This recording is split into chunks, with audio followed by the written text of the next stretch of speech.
based on the uses and gratifications theory. It's basically based on understanding media engagement. In 1972, McQuill, Bloomer, and Brown published a groundbreaking model of mass communication known as the uses and gratifications theory.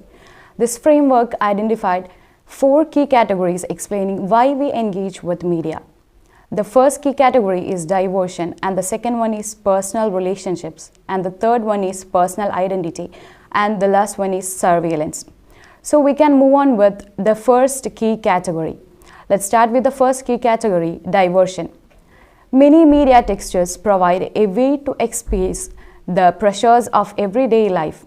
Whether it's the easy distractions of romantic comedies, the thrills of blockbuster films, or the fantasy worlds in science fiction, media offers us a break from reality.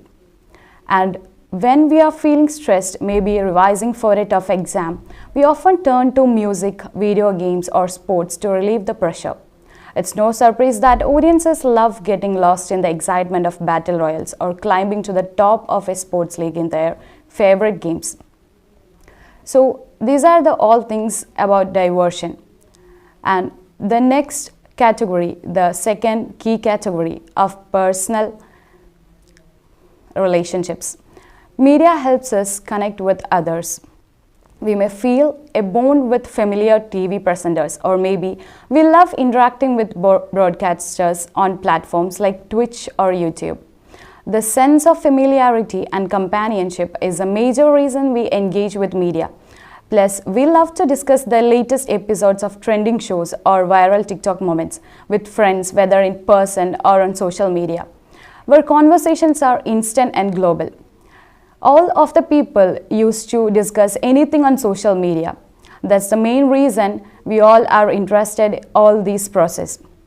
The third key category is the personal identity. It's another crucial reason we consume media.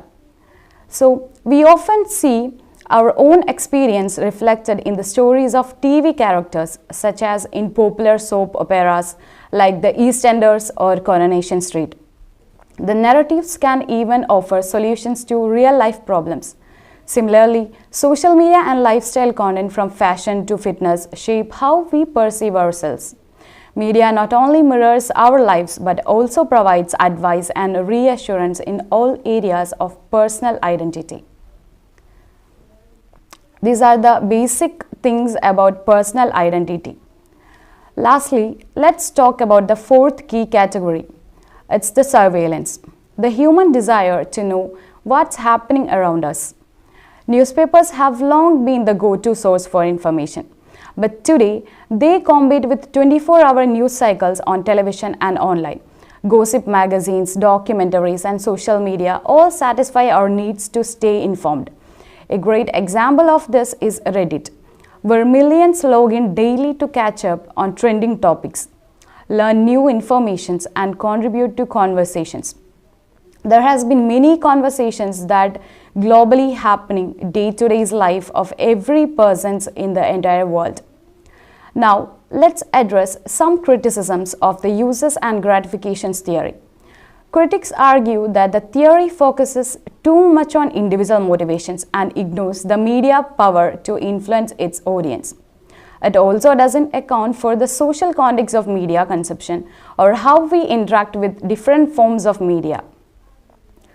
After all, producers rarely create content based on the idea of gratifying their needs in this way. Instead, we might simply be making the best use of what's available and possible in ways the creators never intended to see. So, here about the final thoughts, I could say that in here all these key categories, the uses and gratification theory offers an important lens for understanding why we engage with media. Knowing what motivates us can help producers better target their audiences. But we also need to consider the media's power to shape our values and opinions. How much control do we really have over the media we consume?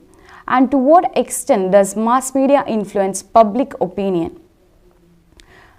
And so today we discussed about uses and gratifications theory by McQuill, Bloomer and Brown. The topic overlays main four key categories: diversion, personal relationships, personal identity, surveillance, and also the criticisms related to the topic. So thank you all for listening.